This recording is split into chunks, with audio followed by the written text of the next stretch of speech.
Mercredi 26 mai 2021, midi pile. Bon ben voilà, mes amis, c'est clair.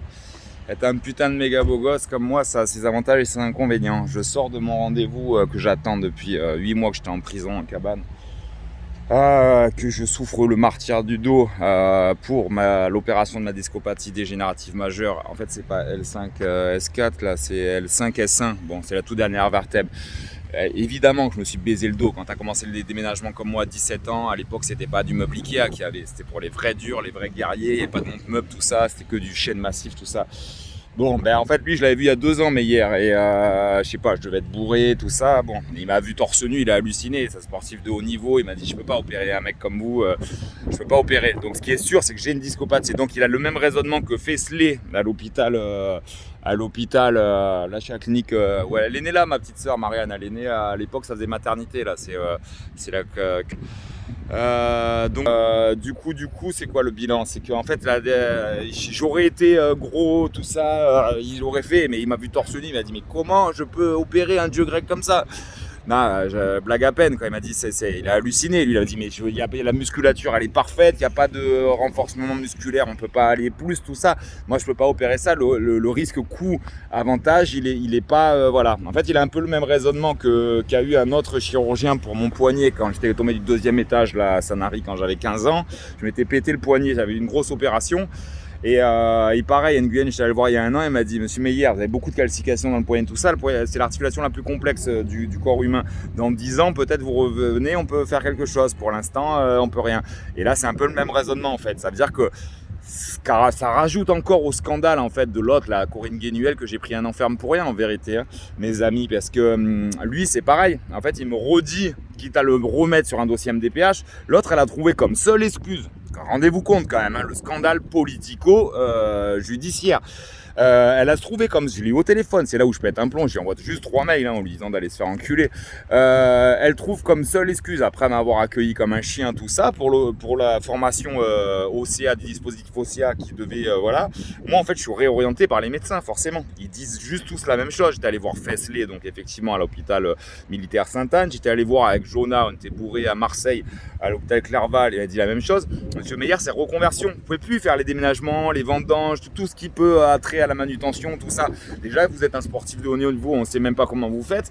Mais effectivement, après, c'est stop les métiers comme ça. Donc, reconversion professionnelle. A fortiori, les mecs ne savent même pas que j'ai bac plus 4, tout ça. Donc, moi, quand j'ai eu Madame Audrey Fisson, j'ai parlé de ça, qui est la supérieure hiérarchique à l'autre, la Corinne Guénuel, cette salope là qui m'a accueilli comme un chien, qui porte plainte après contre moi et qui cause jouer la victime. Tiens, c'est parfait, il y a des tacs derrière moi. Et je veux dire, là, il me redit la même chose en fait. Il me redit, on va faire un dossier MDPH. Moi, en fait, elle ose me dire au téléphone que, bon, de toute façon, elle m'avait quand même accueilli comme un chien, tout ça. Mais que, en fait, alors qu'en plus, ils connaissent même pas. C'est comme la flic quand j'arrive à la gare, elle savait même pas ce que c'était qu'une discrimination. On a rigolé avec Lisa Archib, l'avocate à côté, mais j'ai fait madame, c'était une grosse en plus. On aurait dit Jean-Pierre Raffarin, la flic. Et elle se lève comme ça, elle dit, oh, mais nous, je viens du Gers, nous avons, j'ai failli mourir de rire. Et j'ai fait, mais madame, ça peut être de la discrimination. Regardez, vous, par exemple, vous avez des formes, tout ça, ou même du fait que vous soyez une femme. Elle fait, oh, et c'est là qu'elle se lève, elle fait, oh, mais moi, je viens, on aurait dit Jean-Pierre Raffarin, quoi. Excusez-moi, vraiment, là, 3 neurones. Les 2 flics qui m'ont, je sais que j'ai des amis flics, hein, plusieurs à Toulon, tout ça, mais là, au commissariat de la Garde, c'était une honte, là. Il faut qu'ils bougent, là, les 2 qui m'ont accueilli, là, comme si Jacques Mérine. Bon, ils m'ont dit les ordres viennent d'en haut, tout ça, mais c'était 2 abrutis, hein, il n'y a pas d'autre mot, hein. Il y en a un, il s'est caché après quand Lisa Archipel est arrivé, là, comment il s'appelle, Jérôme, un truc comme ça, mais un mongolien, vraiment, tu sens avec la bague, c'était joué là, il avait une bague, une chevalière. Elle, c'était une mongole, comprenait rien à rien. Je dis, ah oui, mais moi, j'ai pas fait d'études, tout ça. Bon, bref, tu peux pas avoir des flics de ce niveau-là. Après, c'est sûr que ça fout la haine. Moi, je sais pas, tu sais que j'ai bac plus 4, tout ça. Hein, moi, quelqu'un qui au moins connaisse le mot discrimination. Et donc, l'autre, la Corinne Guénuel, elle me dit, ouais, oui, mais non, mais justement, vous n'avez. Alors que c'est elle à la base qui me dit, oui, mais il faut, si vous avez une reconnaissance pour travailleurs handicapés, il faut me l'emmener, ça va favoriser votre dossier. Alors que bon, déjà le dossier à la base, t'as même pas négocié, déjà vu avec le CEDI, c'est déjà vu avec la supérieure hiérarchique, la chef du service qui s'appelle Audrey Fisson. Bon, déjà, bref. Et après, elle me dit pour légitimer le renvoi, que 12 candidats pour 28 places. Tu veux raconter ça à la terre entière, même en prison, personne n'y croyait à ça. 28 places, un seul motivé, hein, parce que c'était des minots, tout ça, mais c'est pas une question d'âge, parce qu'on me l'a dit ça. Non, c'est bien ouvert le dispositif OCA, parce que même elle se vante, se targue d'avoir remis dans l'emploi des gens de 55 ans, dans la boulangerie, tout ça. Bon, et non, elle me dit, non, mais on a vu votre reconnaissance. Moi, j'ai 50%, je touche pas de sous ni quoi. Là, en fait, elle dit quoi, la MDPH? Elle dit ce que se disent tous les médecins, puisque c'est eux qui font les dossiers. Donc, ça remue le couteau dans la plaie, là, hein, tu vois. Parce que c'est lui qui me parle dossier MDPH pour être sûr d'avoir plus de propositions, d'offres de déménagement, tout ça, comme j'ai eu genre il y a 2-3 semaines avant mon incarcération. Pôle emploi qui se fout de ta gueule, ils n'arrivent pas à se mettre en connexion. En France, c'est le pays de l'incompétence. Les magouilles politiciennes engendrent de l'incompétence, forcément, puisque tu mets les gens, regarde, un mec comme moi qui avait les postes, regarde au Conseil Général du Var, ils n'ont pas les diplômes, ils sont pas faits pour travailler à la protection de l'enfance, ils s'en foutent des enfants. Forcément, ils font ça dans toutes les mairies, dans tous les pôles emploi, je veux dire, c'est de l'incompétence. Moi, ils m'ont envoyé 2 semaines un truc pour chez Mazzoni Déménagement. Donc ça veut dire la commune où je suis interdite pour le pseudo cocktail Molotov, là, que j'ai sauvé des gamines d'un violeur en puissance. En puissance, ça veut dire en devenir, hein, parce que ça allait arriver. Donc je suis interdit je me suis envoyé avec mon patron. C'est la victime du truc. Je suis interdit de la commune, un métier pour lequel je suis requalifié. Il m'envoie 3 semaines avant mon incarcération. Il m'envoie un truc comme quoi, une offre de CDI. Oh, monsieur Meyer, on voit que vous faites beaucoup de reportages, beaucoup de recherches sur Pôle emploi.fr. On a trouvé le job idéal pour vous. Mazzoni Déménagement.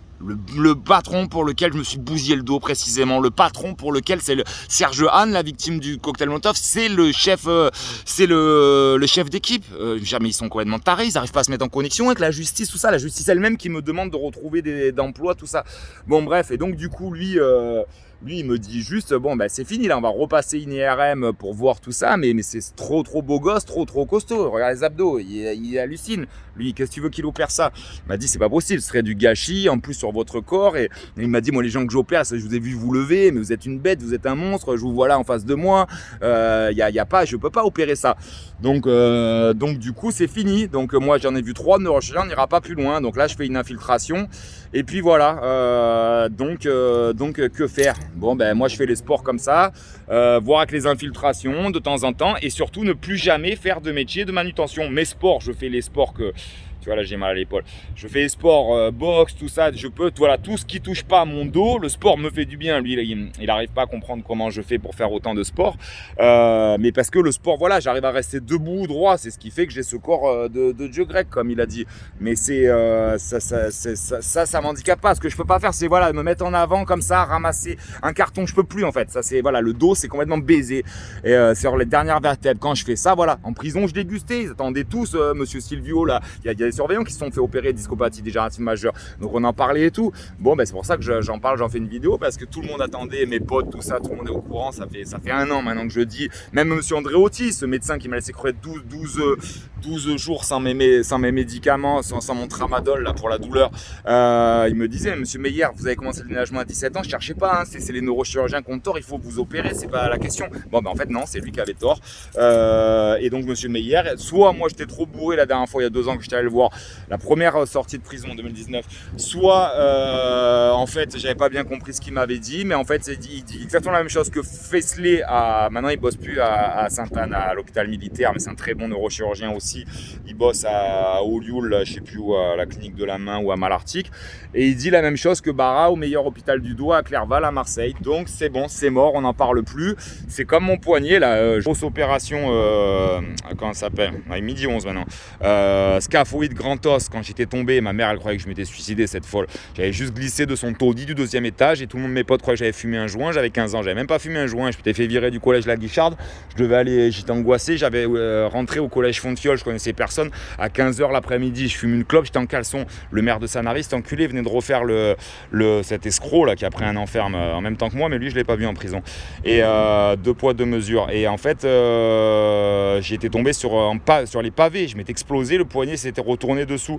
Et en fait Nguyen c'est pareil, il me dit vous avez une chance miraculeuse d'avoir pu faire toute une carrière de déménageur, tout ça comme ça, mais les douleurs récurrentes, c'est calcifié, c'est de l'arthrose, tout ça. Dans 10 ans il m'a dit revenez, la médecine aura avancé. Et en fait du coup J'y ai fait, du coup, monsieur Nguyen à Malartic. Il m'a dit, c'est exactement ça, monsieur Meyer. Je suis obligé de leur sortir un peu le vocabulaire, le mot et tout. Donc, c'est par analogie, c'est exactement le même raisonnement. Là, c'est trop risqué pour lui de faire coup-avantage. Il n'y a pas à chier à part sortir du cul. Je ne serais pas aussi costaud, je ne pourrais pas faire ce que je fais en sport, tout ça. Donc du coup, on laisse complètement tomber. J'y fais, mais j'ai pas resté toute ma vie à 300 mg de tramadol par jour, monsieur, parce que moi après je vais me faire une comment on appelle ça, c'est pas une cirrhose du foie, mais t'as des problèmes c'est le foie qui digère tous les médicaments. Il faut faire très attention aux médicaments. Et il me dit ouais, mais en tout cas ça sera pas par une opération. Donc du coup on revient sur là je repasse une IRM juste pour, donc c'est le 1er juillet, et là jeudi je vais faire des infiltrations de cortisone. Donc on laisse tomber. Donc on en revient au point de départ. Audi, elle est toujours aussi belle, elle est garée là. Je viens de prendre un enferme parce que j'écoute ce qu'ils disent les médecins, en fait. Parce que les médecins me disent de refaire une formation professionnelle de reconversion. Donc je vais aller voir Madame Corée, je vais dire qu'ils appellent, parce que moi j'ai plus le droit de l'approcher apparemment, cette femme, juste pour 3 mails, qui a fait sa victime, là, qui pleurait alors que c'est moi la victime. Donc du coup, je sais pas, je vais dire de l'appeler, parce que moi on va revoir Audrey Fisson là, puisqu'il va falloir que j'y passe à la garde quand même. Je suis interdit apparemment aussi de l'université de la Garde, interdit de Sifour maintenant, l'université de la Garde, mais on va aller jusqu'à où dans le délire, dans le grand n'importe quoi. Donc du coup, encore m'envoyer une offre d'emploi de Mazzoni déménagement là ce soir quand je rentre chez moi. C'est quoi le but du jeu en vérité? Donc du coup, moi il va falloir, il est à bac+4. Là, il a été très clair. Il est hors de question. Autant je peux faire mes sports, mes semi-Ironman, tout ça, parce que je gère mes postures comme je veux, mais je peux plus me pencher en avant, ramasser des meubles de 300 kg. C'est fini. Toute ma vie, il faut que je fasse extrêmement gaffe à cette discopathie dégénérative. Là, je vous parle, j'ai mal au dos. Voilà, j'ai mal à l'endroit précis de la discopathie dégénérative. Donc, il va bien falloir la faire, cette reconversion, puisqu'ils ne veulent plus, et moi non plus, je veux plus d'ailleurs bosser ni dans les déménagements, ni dans les vendanges, ni dans quelconque manutention. Il m'a dit, ce n'est plus possible ça. Il m'a dit, ramenez-moi un dossier MDPH pour la prochaine fois. Mais on va l'envoyer à Madame Corinne Guénuel et à Monsieur Marc Géraud, le président du conseil général du Var, qui a porté plainte contre moi, parce que quand je me suis énervé, moi je me souvenais même plus que j'avais dit, je l'encule ce cul, parce que bien sûr ça vient de là, le problème. Il m'aurait donné un poste d'inspecteur ASE, qu'on m'avait certifié le meilleur psychiatre de spécialiste de la protection de l'enfance, M. Dominique Méglet, vous pouvez l'appeler, il avait dit, mais vous, en tant que inspecteur ASE, par rapport à ces guignols, j'ai bossé 15 ans avec eux, vous allez sauver des milliers de gamins. J'y ai dit à Perminja, j'ai l'impression d'avoir un gamin de 6 ans à côté de moi, c'est son pote, il le connaissait en plus. Écoute, il m'a dit non, on a trop peur, vous aurez été trop proche des catégories B et C. C'est comme si tu disais à Zidane, mais on a trop proche, vous soyez trop peur de vos joueurs. Espèce de mongol. Et les inspectrices ASE, là, mais toutes, même 3 neurones, elles avaient chacune. Elles mangeaient, ça, c'est vrai que catégorie B, C, pour elles, c'était, faut pas mélanger les torchons, elles mangeaient, elles faisaient que parler sur la chef toute la journée, elles passaient ça, raciste, tout ça, et c'est vrai qu'elles se mélangeaient pas, elles ne mangeaient pas avec le. Je laisse de côté mon amie Laure Rességuier, que j'ai connue à la fac de droit, parce qu'elle, c'est une super, mais elle, pareil, ils ont essayé de la casser psychologiquement, ils ont essayé de la détruire. Il y en avait 3-4, mais des mauvaises, mauvaises. Moi, j'ai jamais vu un truc pareil. Il faut descendre là. En plus, j'ai rencontré des jeunes dans la basse ville de Toulon qui étaient passés par elle. Putain, je vous dis pas la haine qu'ils avaient. Bon, bref, moi, je vais appeler l'université de la Garde ou j'en sais rien. Il faut que je fasse une reconversion professionnelle en urgence. Cet été-là, il n'y a pas d'opération, c'est fini. Je reprends le boulot dès maintenant. Mais ce sont des boulots, on est bien d'accord, qui n'ont plus rapport avec moi. Je fais mes compétitions sportives de mon côté, c'est autre chose. Mais les déménagements, tout ce qui a trait aux manutentions, si vous voulez, je remonte la vidéo. On va voir Eric Meyer maintenant. On va voir Fesselet. Ils sont tous d'accord. Barra, Marseille. C'est fini. Donc maintenant, on fait quoi? S'il fallait que je la fasse cette formation, il me refuse cette formation, je prends un enferme en plus parce que je gueule, j'ai le malheur de faire 3 mails. Mais ils sont complètement tarés en France, faut que ça pète, j'en sais rien moi. Bon, sur ce, je vais infiltration, c'est jeudi, et là, c'est bon, je vais recherche d'emploi, mais recherche de formation professionnelle.